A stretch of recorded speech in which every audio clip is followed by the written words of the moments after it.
O milagre que mudou a vida de Pedro, quando a fé venceu a morte.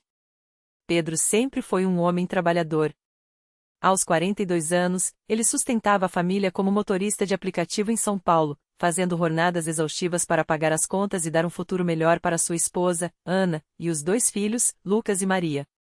Mas em março de 2022, sua vida desabou. Tudo começou com uma tosse seca que não passava.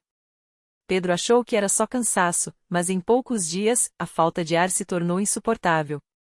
Ao procurar um médico, o diagnóstico foi devastador: pneumonia intersticial aguda, uma doença rara e agressiva que afeta os pulmões, com o risco de evoluir para falência respiratória. Os médicos foram claros: seu caso é grave. Precisamos interná-lo já. Se não responder ao tratamento, pode precisar de um transplante de pulmão. Ana chorou abraçada ao marido no corredor do hospital. E agora, Pedro? Como vamos pagar tudo isso? E as crianças? Ele não tinha resposta. O desespero tomou conta. As contas médicas se acumulavam, e o salário, que já era curto, sumiu com a licença médica. A família começou a passar fome. Foi então que Dona Marlene, uma vizinha de longa data, apareceu na porta de sua casa com um prato de comida. Meu filho, Deus não abandonou você não. Venha comigo domingo na Igreja Universal. Lá, Jesus opera milagres todos os dias. Pedro, que nunca havia sido muito religioso, hesitou. Oração não vai pagar minhas contas, Dona Marlene. Mas ela, com os olhos brilhando, respondeu: a fé move montanhas. E lá, você vai ver montanhas sendo removidas.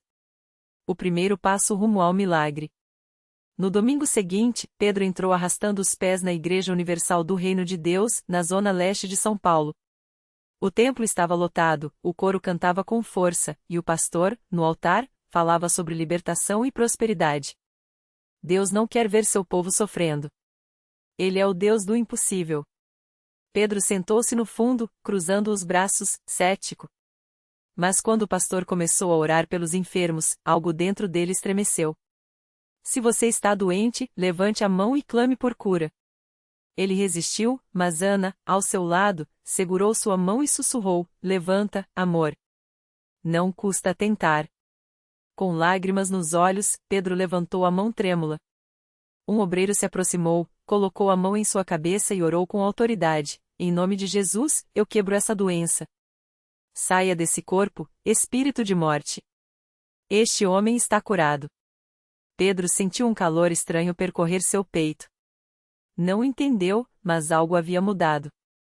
Ao final do culto, o pastor anunciou a campanha dos 7 dias de jejum e oração. Quem quiser ver o milagre, tem que buscar a Deus com fé e sacrifício. Traga sua oferta de fé, jejuem e venham às vigílias.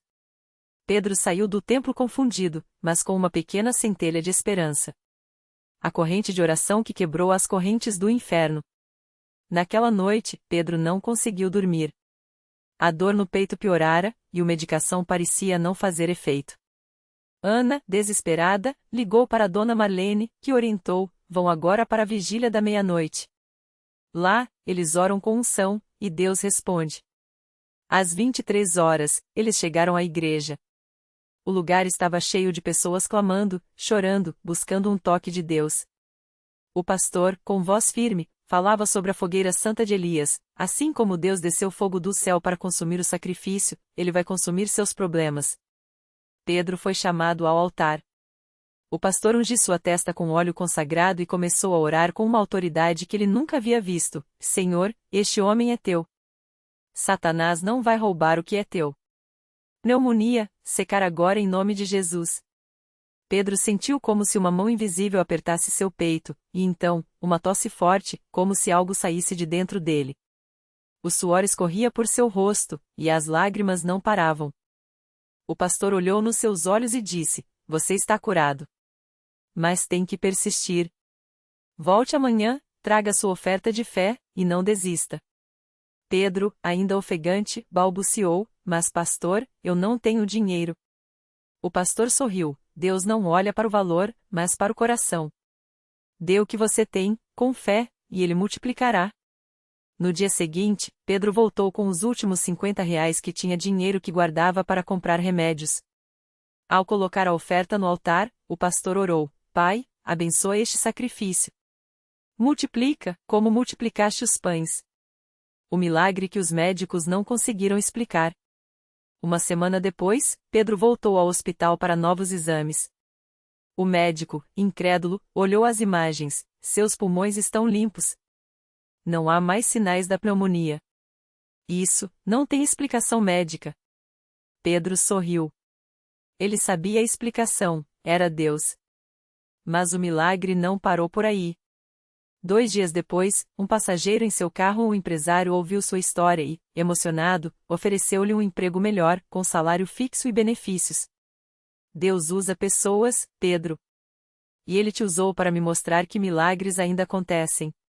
Naquele domingo, Pedro subiu ao altar da Igreja Universal para dar seu testemunho. Com a voz embargada, ele contou como a fé, a corrente de oração, as vigílias, o dízimo e a oferta de sacrifício tinham mudado sua vida. Eu cheguei aqui desempregado, doente, sem esperança. Mas Deus me deu não só a cura, como uma vida nova. O pastor, emocionado, completou: isso é a Igreja Universal. Um lugar onde Deus opera o impossível, onde a fé é colocada em prática, onde o povo não desiste até ver a vitória. A lição que mudou tudo. Hoje, Pedro é um homem transformado. Ele e Ana são dizimistas fiéis, participam das campanhas de fé e não faltam às vigílias de quarta-feira. Aprendi que Deus não quer nos ver sofrendo. Ele quer nos ver vitoriosos. Mas para isso, temos que dar o primeiro passo: crer, obedecer e não desistir. Sempre que alguém pergunta como ele venceu uma doença que os médicos chamavam de sem cura, Pedro responde com um sorriso: não foi eu. Foi Jesus. E ele fez isso dentro da sua igreja, onde a fé se torna realidade. Porque na Igreja Universal do Reino de Deus, milagres não são lendas, são rotina para quem crê. A vida que se tornou testemunho. Pedro não guardou o milagre só para si. Toda semana, ele e Ana chegavam cedo na igreja para ajudar na recepção, distribuindo folhetos e orando com quem chegava com o coração pesado. Se Deus mudou a minha história, pode mudar a de qualquer um, dizia ele, com os olhos brilhando. Um dia, uma mulher chamada Marisa entrou na Universal arrastando os pés, com o rosto marcado pelas lágrimas. Carregava um laudo médico no bolso: câncer em estágio avançado. Os médicos tinham dado poucos meses de vida. Quando Pedro viu aquela dor tão familiar, não hesitou. Abraçou Marisa e falou com a mesma convicção que um dia salvou sua própria vida: aqui, a sua história vai mudar. Deus não te trouxe até aqui para te abandonar. Marisa começou a frequentar as reuniões. Nas quartas-feiras, ela se ajoelhava no altar, chorando e clamando. Nas campanhas, doava o que podia, mesmo sendo pouco. E nas madrugadas, quando a dor apertava, ligava para a linha de oração da igreja, onde sempre havia um obreiro disposto a interceder. 3 meses depois, os exames de Marisa surpreenderam até os médicos. O tumor tinha regredido. 6 meses depois, não havia mais nenhum sinal da doença. Hoje, ela está ali, ao lado de Pedro e Ana, segurando um bebê no colo, seu primeiro filho, que os médicos disseram que ela nunca poderia ter. Eu só fiz o que Pedro me ensinou: crer, obedecer e não desistir, conta Marisa, emocionada. Na Universal, não tem caso perdido. Tem caso de vitória. O ciclo da fé que não para. Pedro agora é um obreiro. Não por obrigação, mas porque o amor por aquelas pessoas que chegam quebradas o move. Ele sabe bem o que é sentir o chão sumindo debaixo dos pés e, de repente, ser levantado por mãos invisíveis. Toda semana, ele vê novos rostos, novas histórias de dor se transformando em alegria. Tem o jovem que chegou viciado e hoje é um líder de célula. Tem a mãe que perdeu o filho nas drogas e, depois de jejuar e orar, o viu voltar para casa. Tem um homem que estava desempregado há anos e, após participar da campanha do desempregado, recebeu 3 propostas de trabalho na mesma semana. Isso não é sorte. Isso é Deus orando a fé do seu povo, diz Pedro, sempre com a Bíblia na mão. A Universal não é um lugar onde a gente vem só para ouvir sermão. É um lugar onde a gente vem para ver Deus agir. A família que cresceu na fé. Ana, que antes chorava sozinha no quarto, hoje lidera o grupo de mulheres da igreja. Ela aprendeu que a dor pode ser o caminho para um propósito maior. Deus não tira o sofrimento só para nos dar conforto. Ele tira para nos dar uma missão, diz ela, enquanto abraça uma nova irmã que chegou com o coração partido. Os filhos de Pedro e Ana, que antes viam os pais se afundando em dívidas e desespero, hoje crescem vendo milagres. O mais velho, Lucas, de 12 anos, já ora com tanta fé que até os adultos se espantam. Pai, Deus é mesmo poderoso, né? Perguntou ele certa vez, depois de ver uma mulher ser curada de uma enxaqueca forte durante a reunião.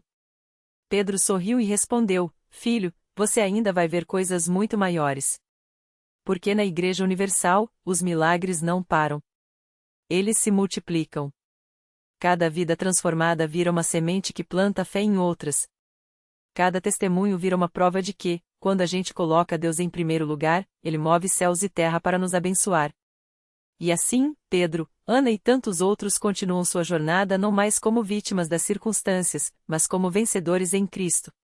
Porque ali, entre aquelas paredes, eles descobriram a verdade mais poderosa de todas: quando a gente entrega tudo nas mãos de Deus, Ele faz muito mais do que a gente pede ou imagina. E a história continua, porque Deus ainda não acabou de escrever os milagres dessa família. No domingo seguinte, Pedro chegou à igreja com um peso no coração. Desta vez, não era por ele mesmo, mas por seu irmão mais novo, Lucas, que há anos lutava contra um vício que parecia não ter fim. As noites em claro, as mentiras, as promessas quebradas, tudo isso já tinha desgastado a família. Ana, sua esposa, orava todos os dias por aquele sobrinho que ela amava como filho. Deus, só tu pode tirar ele desse abismo, ela sussurrava entre lágrimas. Pedro não sabia como ajudar. Já tinha tentado de tudo, conversas sérias, internamentos, até mesmo ameaças. Mas nada adiantava. Até que, naquela manhã, enquanto o pastor falava sobre a força da fé que vence o impossível, uma ideia veio ao seu coração como um sopro do Espírito Santo. Leve ele aqui.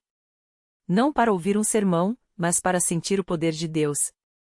Na mesma hora, Pedro pegou o celular e ligou para Lucas. Do outro lado, a voz do irmão veio fraca, quase apagada: Irmão, não hoje, não tô bem. Mas Pedro insistiu, com uma firmeza que não era dele, mas de Deus: Você vem. Não é pedido, é ordem. Hoje você vai conhecer um Deus que muda histórias. Lucas chegou à igreja sujo, com olheiras fundas e as mãos trêmulas. Sentou-se no fundo, de cabeça baixa, como se quisesse desaparecer. Mas quando o pastor começou a orar pelos que estavam sob o poder das drogas, algo estranho aconteceu.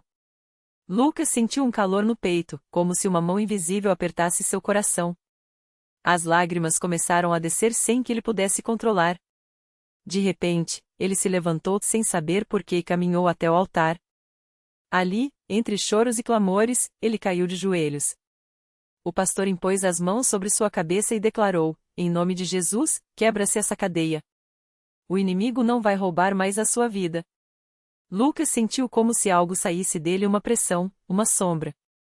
Quando se levantou, não era mais o mesmo. Os tremores tinham passado. Os olhos, antes vazios, agora brilhavam com uma luz que só quem é livre conhece. No carro, a caminho de casa, Lucas olhava pela janela como se visse o mundo pela primeira vez. Irmão, eu não sinto mais vontade. É como se tivesse nascido de novo. Pedro segurou o volante com força, os olhos cheios d'água. Ele sabia, aquilo não era emoção passageira. Era milagre. Naquela noite, a família se reuniu em torno da mesa, algo que não acontecia há anos. Lucas comeu, riu, contou histórias. Ana não aguentou e abraçou o sobrinho com força: Deus te devolveu para nós. E assim, mais uma vez, a Universal provou que não existe caso perdido quando Jesus entra na história. Mas Deus não pararia por aí. Uma semana depois, enquanto Pedro e Ana assistiam ao culto da família feliz na TV, o telefone tocou. Era a mãe de Pedro, Dona Maria, ligando da Bahia. A voz dela estava embargada: Meu filho, sua irmã, Clara, os médicos disseram que não tem mais jeito. O câncer já se espalhou. Eles deram só alguns meses. Pedro sentiu o chão sumir. Clara era a caçula, a alegre, a que sempre fez todos rirem. Como poderia ser? Ana, ao seu lado, já estava de joelhos, orando em línguas. Naquele momento, Pedro lembrou das palavras do pastor: a fé não olha para as circunstâncias, olha para Deus. Sem hesitar, ele comprou passagens para Salvador. Chegando ao hospital, o que viu partiu seu coração. Clara, antes tão cheia de vida, agora era só pele e osso, ligada a aparelhos. Os médicos foram claros: é questão de tempo. Mas Pedro segurou a mão da irmã e disse: Clara, você vai sair daqui. Não pelos médicos, não pela medicina, mas por Jesus. Ele ligou para a Universal de Salvador e pediu que um obreiro fosse até o hospital. Quando o homem de Deus chegou, trouxe consigo não só a Bíblia, mas uma fé que contagia. Ele orou, ungiu Clara com óleo e declarou: em nome de Jesus, essa doença sai agora. O sangue de Cristo te purifica. Clara, fraca, mal conseguia abrir os olhos, mas murmurou: Amém. Naquela noite, algo sobrenatural aconteceu. Clara começou a sentir fome, algo que não acontecia há semanas. No dia seguinte, os exames surpreenderam os médicos: os tumores haviam regredido de forma inexplicável. Em uma semana, ela estava sentada na cama, conversando. Em um mês, recebeu alta. Quando Clara entrou pela primeira vez na Universal de Salvador, foi em uma cadeira de rodas, mas saíram andando, louvando, com lágrimas de gratidão. Eu deveria estar morta, ela dizia a todos.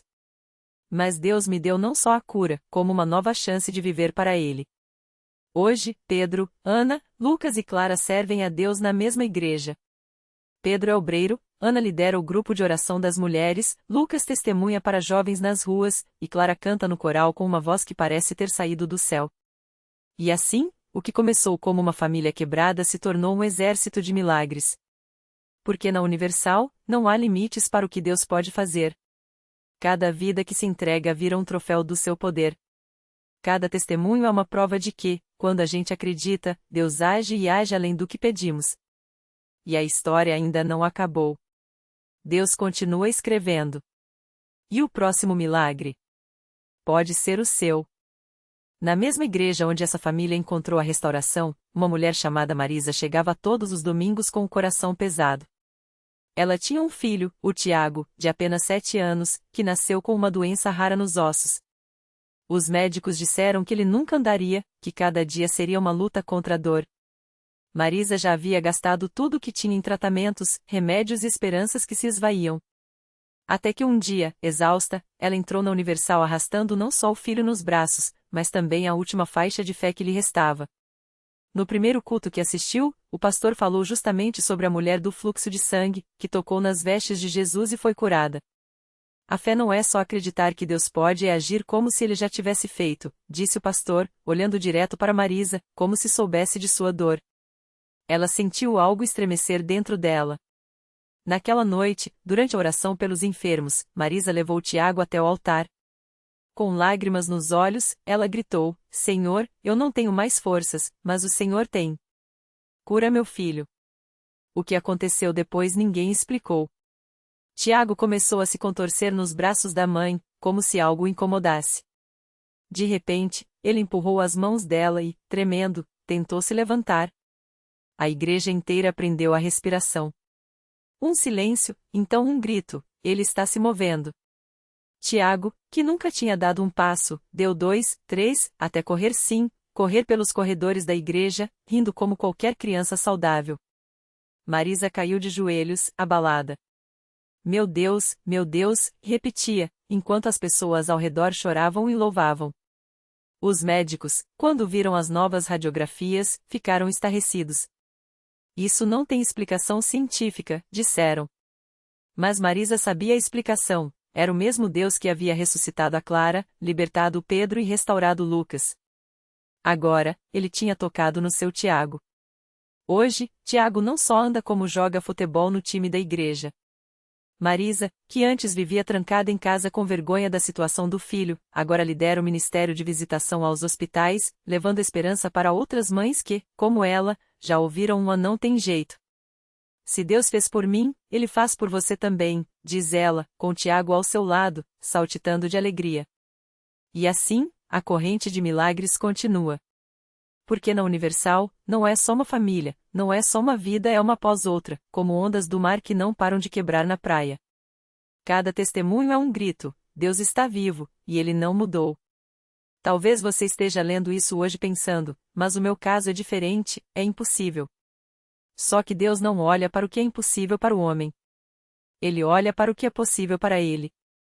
E se essa família quebrada virou um exército, se Clara voltou dos mortos, se Tiago correu quando todos disseram que nunca andaria, o que será que Deus quer fazer na sua vida? O próximo milagre não está só no horizonte. Pode estar bem ali, na sua fé, esperando só um passo, o de você dizer, como eles fizeram: aqui estou, Senhor. Faz em mim o que só o Senhor pode fazer.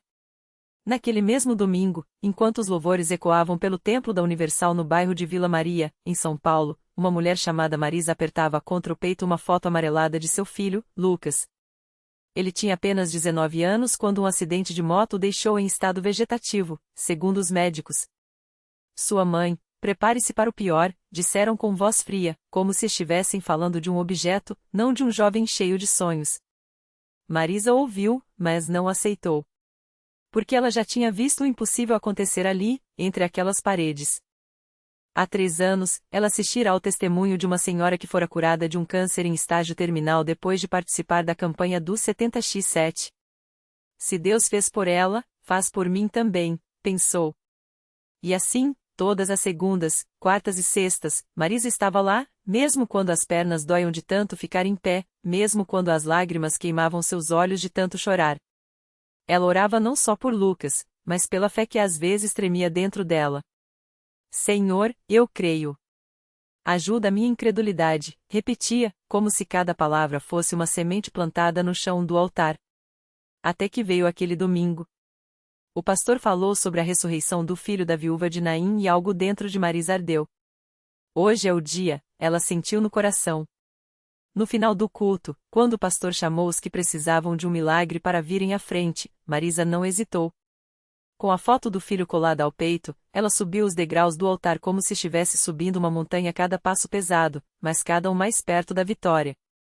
O pastor impôs as mãos sobre ela e começou a orar com autoridade: em nome de Jesus, eu determino que a vida volte ao corpo desse jovem. Que os órgãos funcionem, que a mente desperte, que os ossos se fortaleçam. O que o diabo roubou, Deus restaura em dobro. Marisa sentiu algo estranho, como se uma corrente elétrica percorresse seu corpo.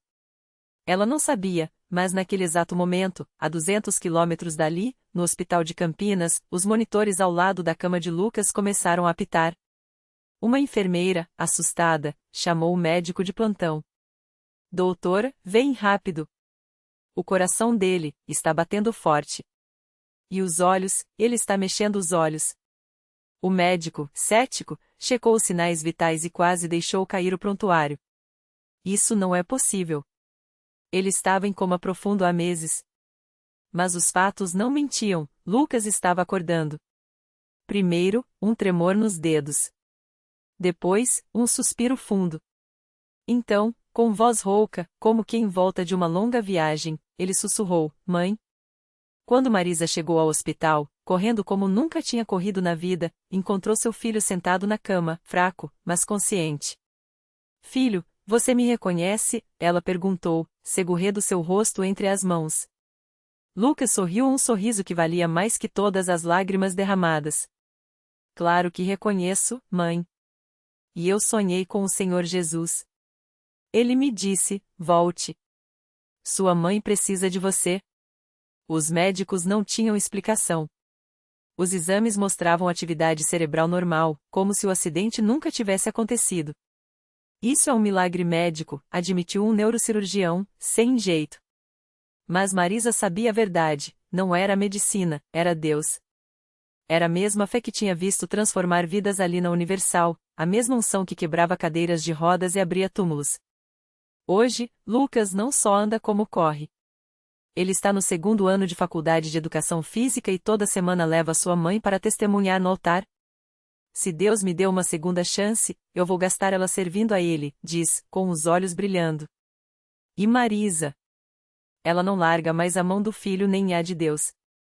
Antes, eu orava por um milagre. Agora, eu vivo um milagre todos os dias. E a corrente não parou por aí. Porque quando a notícia do milagre de Lucas se espalhou, uma mulher chamada Ana, que há anos lutava contra a depressão, pensou, se Deus fez isso por ele, pode fazer por mim. Ela foi à igreja arrastando os pés, com o coração pesado como chumbo, mas saiu de lá com uma paz que não sentia há décadas. Hoje, ela lidera um grupo de apoio para pessoas com transtornos emocionais dentro da Universal. Deus não só me curou, ele me deu um propósito, conta, com a Bíblia sempre na mão. Isso é a Universal, um lugar onde o impossível vira testemunho, onde o choro da noite se transforma em alegria pela manhã. Não é religião, é relacionamento. Não é teoria, é poder. E o melhor de tudo: não tem fila para milagre. Não tem caso perdido. Porque se Deus já ressuscitou mortos, já sarou paralíticos, já restaurou famílias destruídas, o que impede Ele de fazer o mesmo por você? Talvez você esteja lendo isso agora com o coração apertado, pensando em alguma situação que parece sem saída. Mas escute, Deus não está esperando você resolver tudo sozinho. Ele está esperando você estender a mão, como Marisa fez, como Lucas fez, como tantos outros fizeram antes de você. O milagre não é para amanhã. Não é para quando você a merecer. É para hoje. É para agora. Porque na Universal, a cada culto, a cada oração, a cada lágrima derramada no altar, uma voz ecoa do céu: Filho, a sua fé te salvou. Vai em paz. E essa voz não faz acepção de pessoas. Ela chama por você. E então, o milagre aconteceu. Marisa, que há anos carregava o diagnóstico de uma doença considerada incurável, sentiu algo diferente naquela noite. Enquanto orava, uma paz inexplicável encheu seu peito, como se mãos invisíveis removessem o peso que a oprimia. Ao sair do templo, ela não só caminhava sem dor, os exames posteriores confirmariam: a doença havia desaparecido. Lucas, que perderá tudo na falência, recebeu uma ligação inesperada. Um antigo sócio, movido por um sonho que teve, ofereceu-lhe uma sociedade justamente na área que ele mais dominava. Em menos de um mês, sua vida financeira estava restaurada. Mas o maior milagre não foi apenas a cura ou a provisão. Foi a certeza de que Deus não abandona. Aqueles que estenderam as mãos, mesmo trêmulas, mesmo cheias de dúvidas, descobriram que a fé não é a ausência de medo, mas a coragem de confiar quando tudo diz para desistir. Reflexão final. Às vezes, esperamos um sinal grandioso, um raio no céu, mas Deus age nas pequenas coisas, no suspiro de alívio depois da oração, na palavra certa dita por um estranho, na força que surge quando você pensa não ter mais. O milagre não é só o fim do problema, é a transformação que ele opera em você. Marisa e Lucas não foram os mesmos depois daquele dia. E você também não será. Lição de vida. Deus não precisa de você perfeito, Ele quer você presente. Não espere a situação melhorar para crer, creia para a situação melhorar. A fila do milagre não existe porque o amor de Deus não tem limite. Hoje pode ser o seu dia. Estenda a mão.